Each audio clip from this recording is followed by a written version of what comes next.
Hi friends, ఈరోజు కూరగాయలతోటి బిర్యానీ ఎలా చేసుకోవాలంటే ఫ్రైడ్ రైస్లా, అంటే ఒక మాటలో చెప్పాలంటే ఫ్రైడ్ రైస్ అంటారు కదా, అలాగా. ముందుగా మనం చెక్క ముక్క అవన్నీ వేసేసి ఉల్లిపాయలు పచ్చిమిరకాయలు బాగా వేగాక మనం ఏమైతే క్యాప్సికమ్ బీన్స్ అవన్నీ ఉన్నాయో అవి కూడా వేసేసి వేపేసుకోవాలి.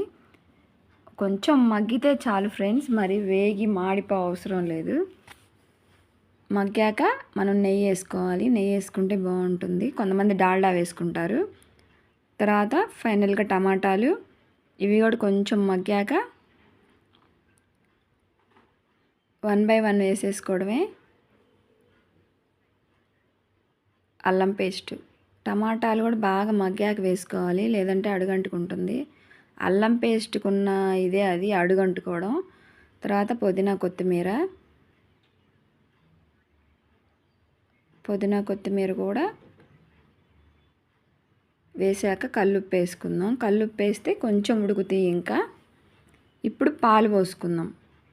ఇప్పుడు 2 గ్లాసెస్ వాటర్ అనుకోండి, 1 గ్లాస్ పాలు 1 గ్లాస్ వాటర్ పోసుకోండి, అలా అనమాట.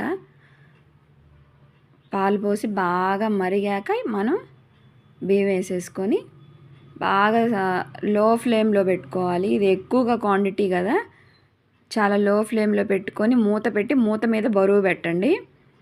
అంతే ఫ్రెండ్స్, రెడీ వెజిటేబుల్ రైస్. అస్సలు గ్యాస్ లేకుండా, మంట లేకుండా ఈజీ ప్రాసెస్తో మీకు చూపించాను.